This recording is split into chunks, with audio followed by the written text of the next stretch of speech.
Welcome back. Well, lots of movement in the railway space. Confirmation from the presidency last night that President Cyril Ramaphosa has asked the Public Enterprises Minister Pravin Gordhan to go to China to go and try and convince the Chinese government to put pressure on the Chinese state-owned entity, China Railway Rolling Stock Corporation.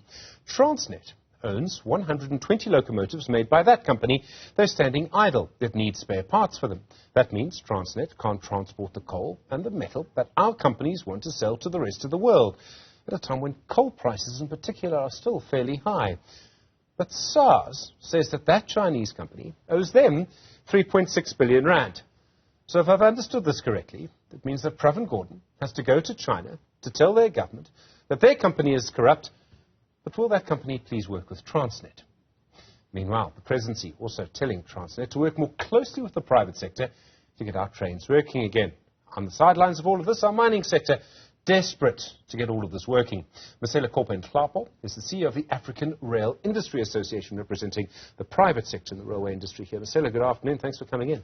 Good afternoon. I sometimes think I have a complicated job. Pravin Gordhan has to go to China and tell them that can they please pay us 3.6 billion rand and can they work with us? I mean, that's got to be a very difficult diplomatic mission. I think that diplomacy 101 will work very nicely in this case. I think the main thing with the delegation that is going to China is the South African railways must work. Whatever the discussions are there are taking place, it's not about Transnet, but it's about SA Inc. Because if we don't get this right, that means you still don't have locomotives. And it's not a matter of a contract anymore. It's a matter of national importance. It compromises the fiscus, it compromises the economy, it compromises, the top 5 GDP contributors to our fiscus. So for me, it's simple. Go there, act in the best interest of South Africa, bring back the locomotives, and let's work. But we must warn that it won't be a silver bullet.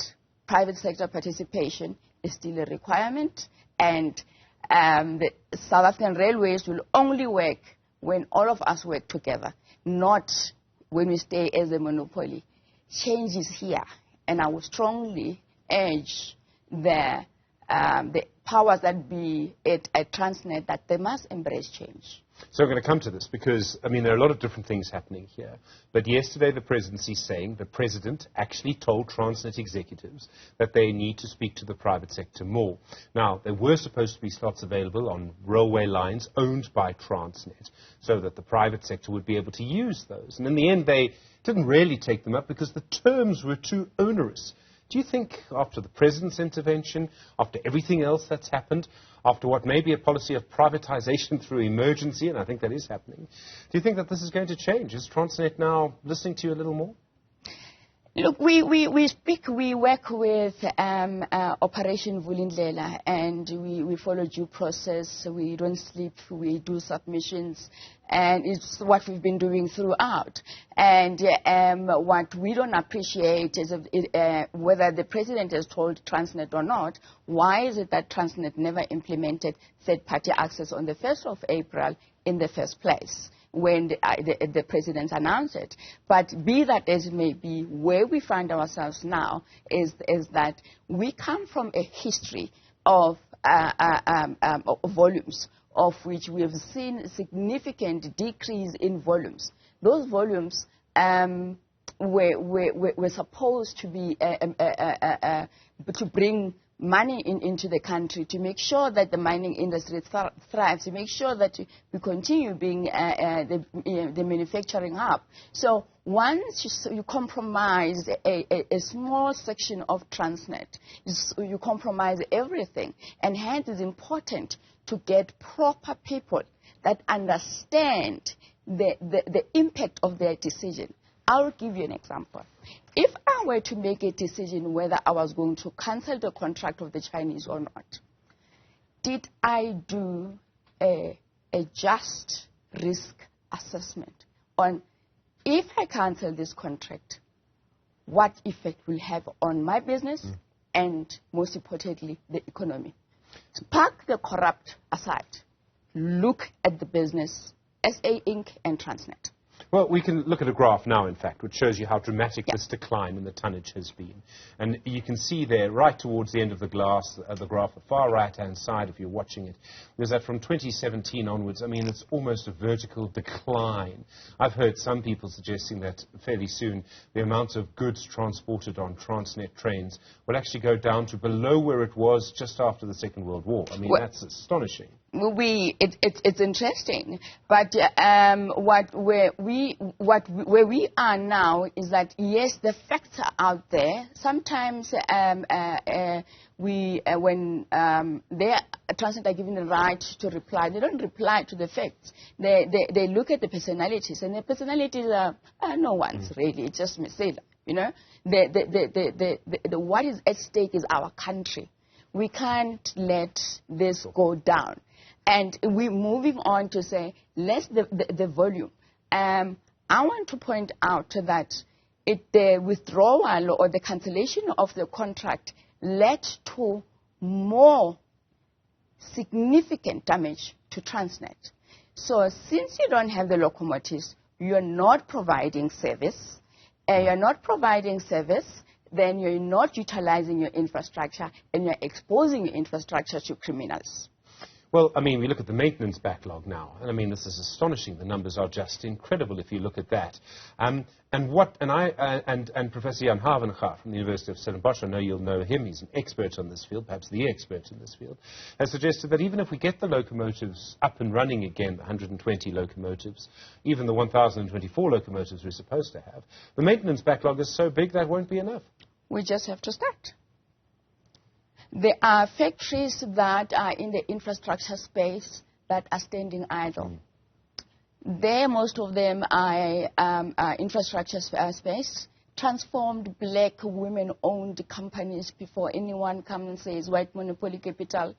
They have invested because of policy. Policy certainty is a must. As much as BMW has said that is strong, we must leave policy certainty. If I have invested, I have no order from Transnet. Transnet is not aware where they are driving. They're on the other side. They've breached their debt covenant. So there are lots of things that are taking place. We're warning South Africa, and we are grateful that finally, after everything else, we start to see things moving, and hopefully to bring in also the engineers, those railway men and women that brief the railways to come in and work and change the way that our industry is. It can be done. If anyone can do it, South Africans can. There's a great example in the tender which Transnet has put out for a concession from the railway line from Durban to Gauteng.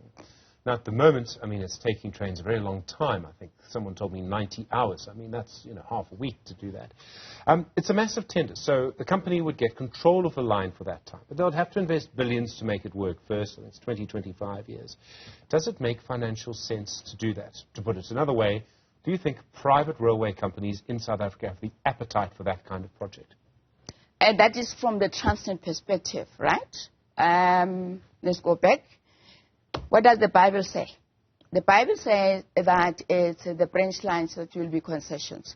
That is the policy of government. Unless there's a different government that Transnet falls under, then something else. And then the president says one of these reforms is to enable third-party access freight rail network by private rail operators, while the network itself remains in the ownership of the state. That corresponds to the national policy. I don't know if it talks to what Transnet has issued out. So, and I come back again.